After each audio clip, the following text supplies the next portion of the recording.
is it.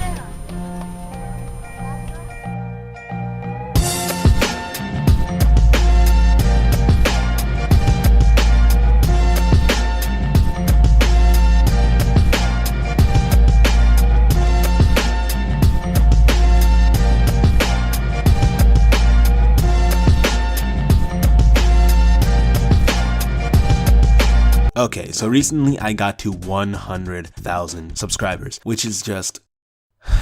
Why? My stuff is so bad. Absolutely insane. And of course you all reacted pretty well. The support has been so great and I can't thank you enough. So I decided to finally do the vlog in life video I've been talking about for like months now. For those of you that don't know, I live in Canada. Love this nation more than anything. I'm a Canadian for sure. I've lived here my whole life. But last summer, I went to where I was really born, Pakistan, for a month for family reasons. And needless to say, it was really weird. Here I was, an ex-Muslim critical of Sharia, stepping into an Islamic state where rebuking Muhammad gets you the death penalty, where there's no rights for LGBT folk at all, no free speech or freedom of religion, atheism can get you killed, and one of the most dangerous countries in the world with massive amounts of crime, rape, murder, terrorism, and corruption comparable to Syria. So I really wasn't that excited to go.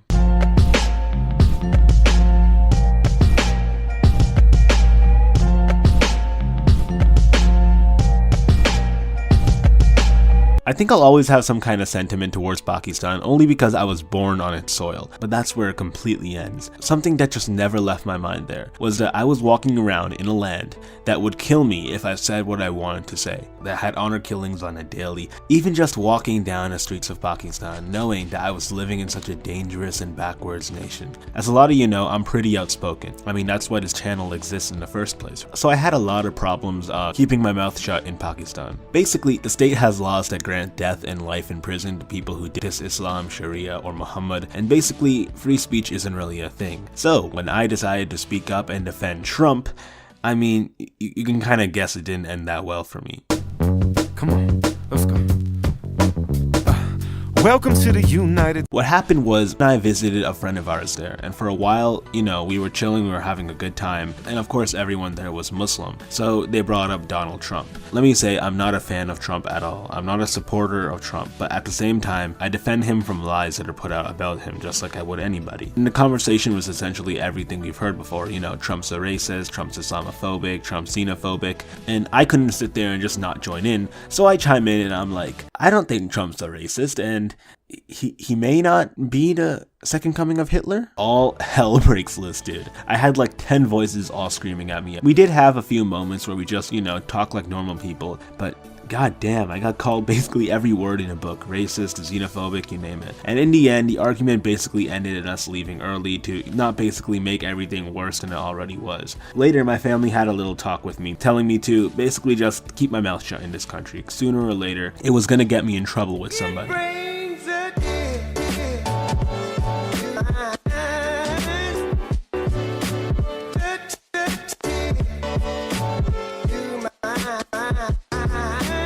I never thought of just how lucky I am to be a Canadian until I went to Pakistan. I was more miserable than I had ever been in my entire life. Like, I'd wake up sad, I'd sit and use a computer for literally the entire fucking day, and I'd go to sleep sad. That's all I wanted to do. And it's cool that my family tried to make me feel better, and I appreciate that, I really do. But nothing anybody could do could get rid of the borderline depression that I was feeling. And one of the biggest reasons I was just so goddamn miserable was because everywhere I went, that's all I saw. Misery is everywhere there. One time we were just driving, you know, people don't really follow traffic lights there. So it was just kind of a part of the road where all the cars had piled up. And I looked around and I saw so many people with no arms or missing eyes or children with birth defects, and they were just like crawling onto people's windows begging for money. And that's a common thing there too. Every day you go out, you'll see the most depressing and disturbing people forced to beg for money. Violence there were riots, people firing off guns. I lived in 3 different houses over the span of a month, and the first one I was in, there was a time where we had no running water,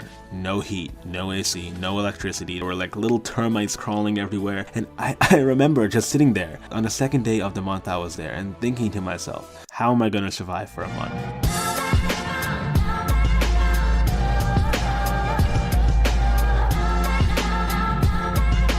Not to mention, Pakistan is Islamized to the fullest extent. I mean, it's an Islamic state, what'd you expect, right? But I'd wake up every few hours just to hear the adhan going off, signaling everyone to go off to the mosque and start praying. And anything, one word against Islam, is basically murder there. So my speech was so suppressed, I felt chained up every second of the second because, you know, I usually let my opinions be heard, but I couldn't do that there with how many regulations there were. Anti-Islam websites, even websites that weren't necessarily anti-Islam but had a dialogue about it, were blocked and censored. Everywhere you go, you'd see messages about Islam. I remember my cousin making like a joke about atheism. Dude, the reaction from people was just crazy. And of course, no Islamic State video would be done without the violence.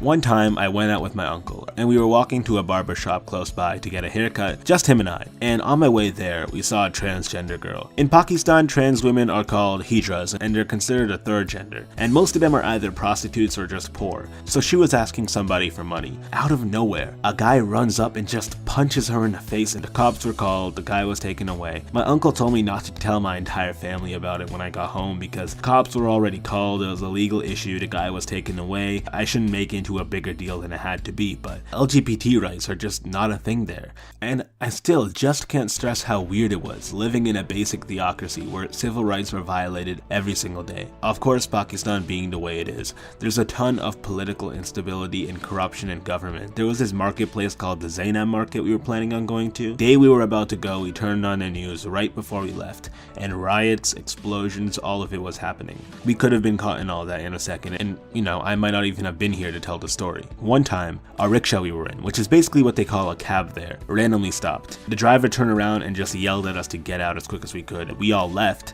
and just our fucking luck, the engine was on fire. The poor driver, dude, this was his only job keeping him out of poverty, so he reached into the engine to pull out the gas tank. People came running into help, brought a fire extinguisher, the driver got his hand burned like really bad, and I was just standing there with everybody else thinking, I could die right now. This thing could explode at any second, and I'm pretty damn close to it. I could honestly die every day I'm here. It was weird because I almost felt like desensitized to poverty and misery and greed and sadness, and I missed Canada so much that the real possibility of that cab just exploding right then and there just crossed my mind like a regular thought.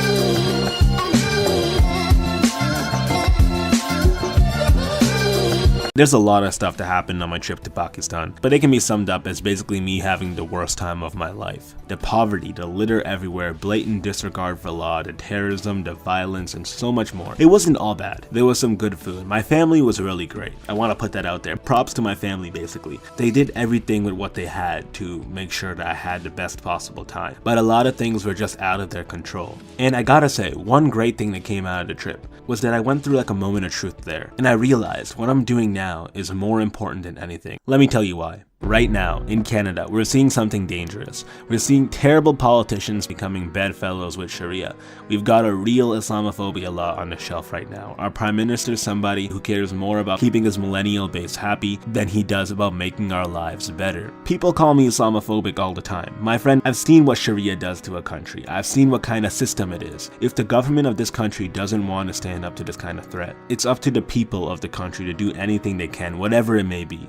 I love Canada so much. For real, the love I have for the West in Canada is unmeasurable. This is the nation that took me in when the country I was born in wouldn't. The nation that made me who I am today. And in Pakistan, I took a look around and I thought, is this what my nation could become one day? Could Canada see such a terrible turn? I have 100,000 plus people who are following me now. Massive number that I never would have expected ever. And it sounds a little gay, I know. But as long as somebody lives who opposes Islam, who opposes Sharia, we aren't gonna lose. So when people ask me why I criticize Islam, when people tell me I apparently hate myself for having so much disdain for the country I was born in, it's because I've seen what Pakistan has become, what it's come to. Unlike the virtue signalers who try to diss me, I've lived in a Sharia nation, in an Islamic state. And I'm so much more grateful to be a Canadian, to be a part of the greatest nation in the world. And the last thing I'd ever want to see is my nation and our civilization fall.